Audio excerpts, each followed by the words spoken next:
there was a apparently Republican staffer that he hired that had a sexual assault sexual harassment case against one of the other staffers, and Josh Shapiro tried to fucking bury it. So that's number one. Number two, here's a story about Josh Shapiro. Lib Crusher summarizes the Penn Live article pretty well. Josh Shapiro handled this case in a really fucking weird way. All right. There was a massive murder situation, and Josh Shapiro covered it and basically treated it like a suicide.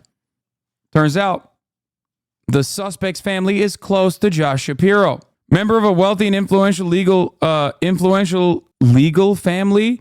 Oh, like a lawyer family. Calls 911 claiming he just stepped outside to go to the gym and came home to find his fiancée dead. Medical investigators find 20 separate stab wounds and declare it a homicide. Prior to calling 911, however, he made several phone calls to said wealthy and influential Philly legal family members.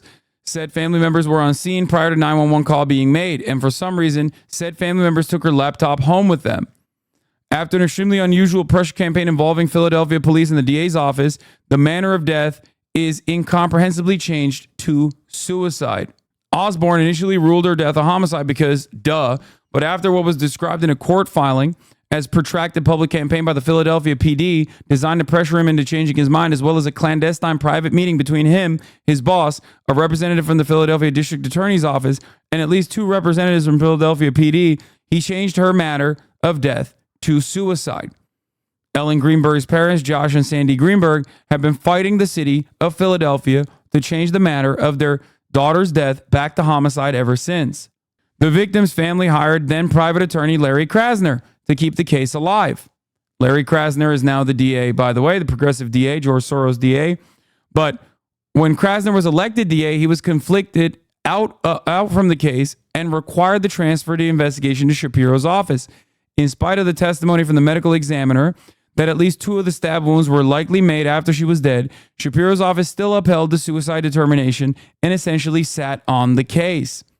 Now the Pennsylvania Supreme Court has announced they will hear arguments on whether the victim's family has standing to contest the death determination. The victim's family put pressure on Shapiro as he was gearing up to run for governor. They went public with the fact that Shapiro personally had at least a potential conflict of interest because he knew the would-be murderer's family. Shapiro then belatedly recused. So either this woman actually committed suicide by stabbing herself in the back of the head a dozen times, or number two, Shapiro sat on the investigation because he has made a career out of opposing Larry Krasner, or three, Shapiro sat on it to protect the powerful family, or number four, and this is the best for Shapiro, but still very bad overall, he is the most incompetent person on the planet. Josh Shapiro, I didn't even know about all this shit. I just know that he actively worked with the state Republicans to push for charter school reform, which is anti-union, okay? Anti-teachers union. It is a non-starter for me. I saw that, and as soon as I saw that, I was like, I'm done with this guy. Throw him in the fucking trash.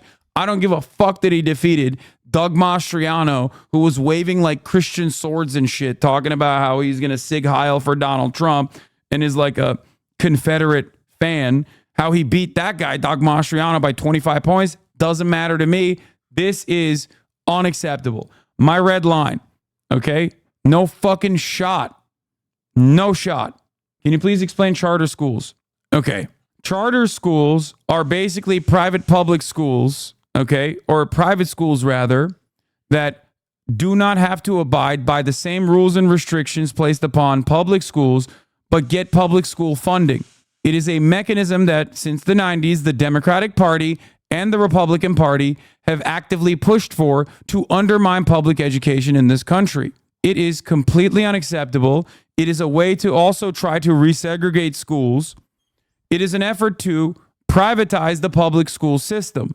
It's basically private schools that take the remaining ascetic public school funding away from public schools and give it to private schools that are unaccountable. Many of them actually close down. A good way to look at charter schools is Kanye West. Ironically enough, Kanye West had his own charter school that fell apart.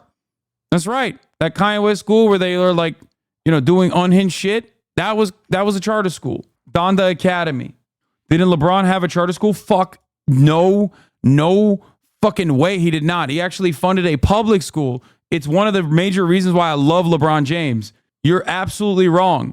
LeBron James had the opportunity to fund a charter school. He did not. He funded a public school. Put some fucking respect on the GOAT. That's crazy.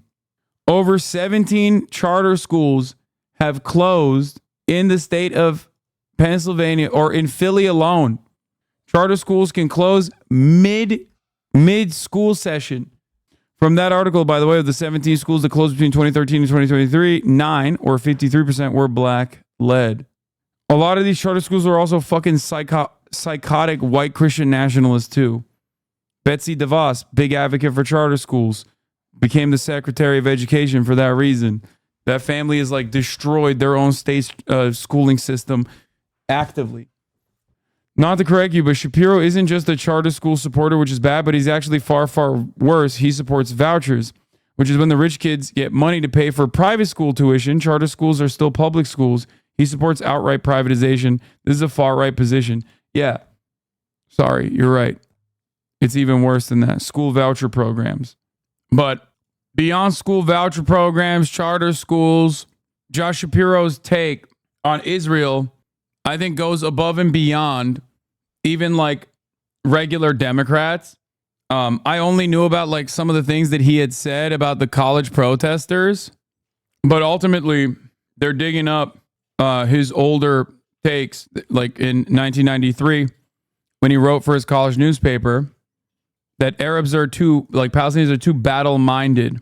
In the opinion article titled "Peace Not Possible," Shapiro, then a 20-year-old student at the University of Rochester, argued that a negotiated accord between Israelis and Palestinian leaders would not end in conflict in the region, writing, "Using history as a precedent, peace between Arabs and Israelis is virtually impossible and will never come." He described the Arab world as fractious and wrote the then Palestinian leader Yasser Arafat was in danger of being assassinated by his fellow belligerent Arabs. Palestinians will not coexist peacefully, Shapiro wrote. They do not have the capabilities to establish their own homeland and make it successful even with the aid of Israel and the United States. They are too battle-minded to establish a peaceful homeland of their own. Now, obviously, a lot of people write some dumb shit in college. I mean, this is just like insanely fucking racist. But the problem here isn't just what he wrote when he was 20 years old. There's more. As Shapiro emerged as one of the frontrunners of the vice presidential nomination, some pro-Palestine groups have opposed him, citing his views on the war in Gaza.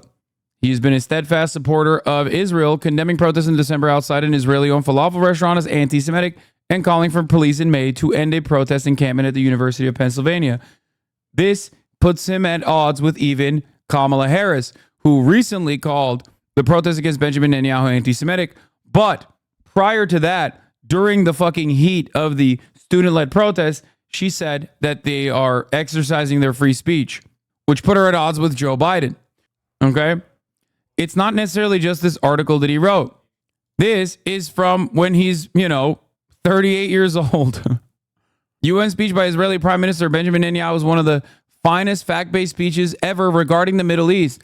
Peace must precede Palestinian state. This was the famous speech that he is regarding as this fact-based speech. The truth is that Israel wants peace with a Palestinian state, but the Palestinians want a state without peace. And the truth is, you shouldn't let that happen. Beyond that, he has consistently defended even Benjamin Netanyahu, which at the time was seen at odds with the Obama administration as well. So I think that this would undo any goodwill that people had with the promise of a Kamala swap out, especially in terms of Michigan and maybe even Minnesota. So just something to think about. You still Bashar picked, or is Shapiro the pick? No, I've never been Shapiro pilled. I like Bashar. I like Waltz. Those are my two top likely contenders right now.